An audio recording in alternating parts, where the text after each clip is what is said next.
Have put together another car, and that one, well, put it this way, Jeremy was up at the crack of dawn to try it.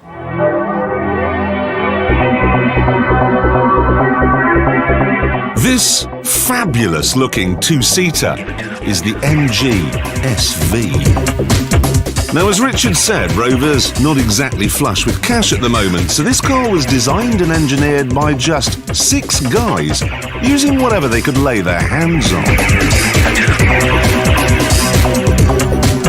The chassis is made in Italy. The all-carbon fibre body is shaped on the Isle of Wight. The 4.6-litre V8 engine comes from the Ford Mustang in America. And then the whole thing is nailed together in the West Midlands.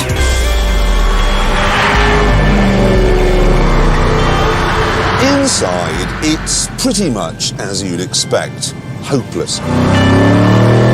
I've got no satellite navigation, no electric seats, no airbag, and while there is a third gear, I don't really have the strength to engage it.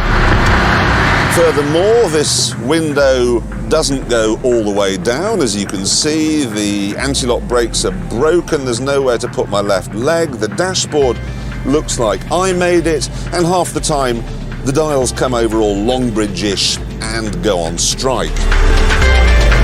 Now, you might think that this is somehow in keeping with the MG thing. Bit of baler twine here, a beard there, an allotment shed, and you're away. Yes, but this car has been designed to compete with Porsches and Lamborghinis. The base model, the cheapest, is going to be £75,000. Now, at this point, the Germans are probably rolling around on the floor laughing. So, the Tommies have made ein car out of spit and Kleenex. They will be crushed. But then, of course, the last time they underestimated us, they came up against the Spitfire.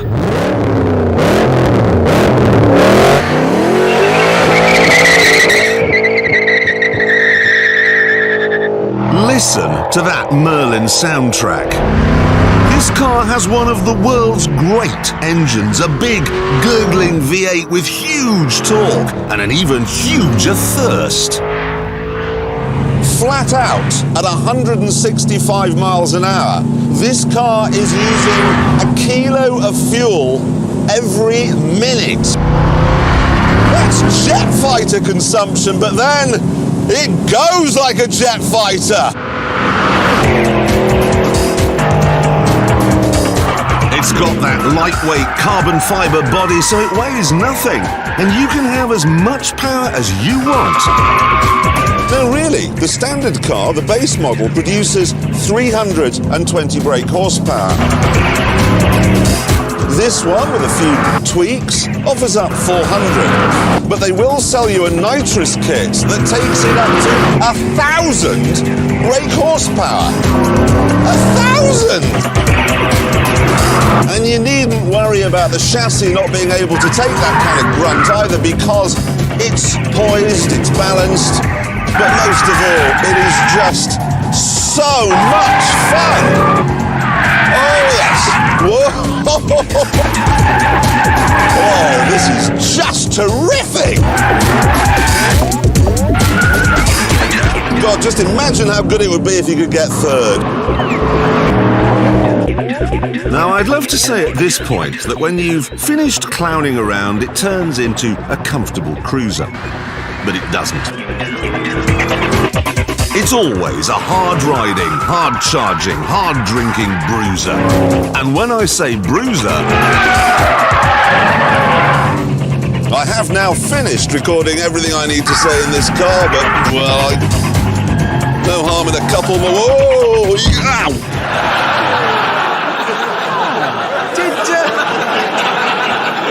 Did you bang your head a bit there, Jeremy?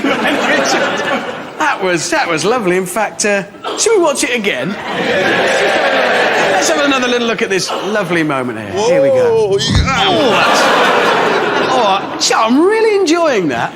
Can we see it again? That's maybe a better angle, just to make sure. Let's have another look as the Clarkson skull. Oh, That's right. I could watch that all day. Who'd like to see it in slow motion while we're at it? Might as well. Let's see it in slow... Oh, the Clarkson skull moves... That's the best bit of TV all year. You do that. You'll straighten them out a treat, Jeremy. I want that on my computer when I switch it on in the morning. I'm back. Yes, just. Oh, So I bet you wish you'd driven the city thing over there now. City Rover. That's the fella. No. No, because this was fabulous. I mean, I know it did the unprovoked assault on the side of my head. And I thank it for that. But the noise and the looks and the speed and the handling, absolutely adored it. The only problem is, it's like, I don't know how much they spend developing it, 5 million quid maybe, whatever. If they'd have just spent another 50p on the interior. It's a case of a heap of the tar. It is a heap of the time. I was wrecking it by that sort of, oh, well, you know, that'll do, that'll be all right, it's better than my ass.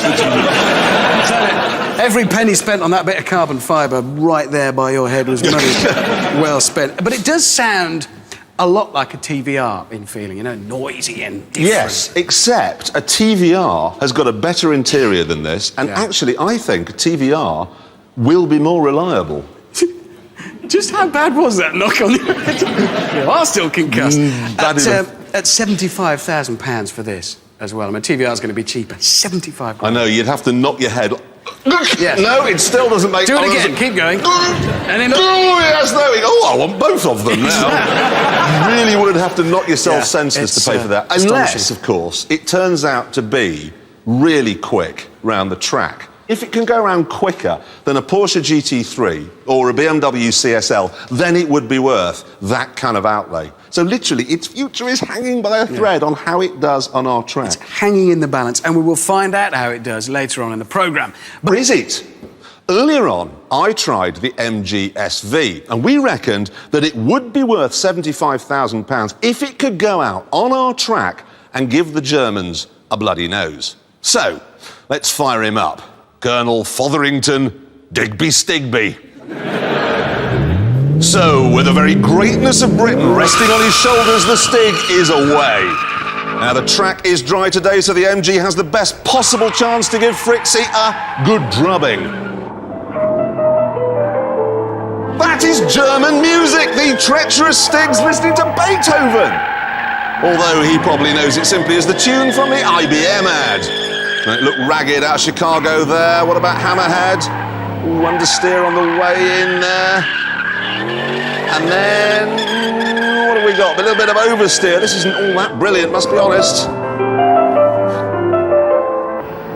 Coming down to the follow-through. Scary corner, this. Very scary. And look at the dive under braking. You almost hear the stifled laughter echoing around Stuttgart. OK, second to last corner. Can the Stig make it 1945 again, or even just 1966 would do? Cross the line.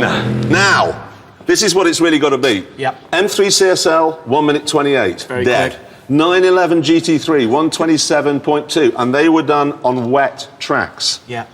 It did it. Go on. 1 minute 28.6. Oh.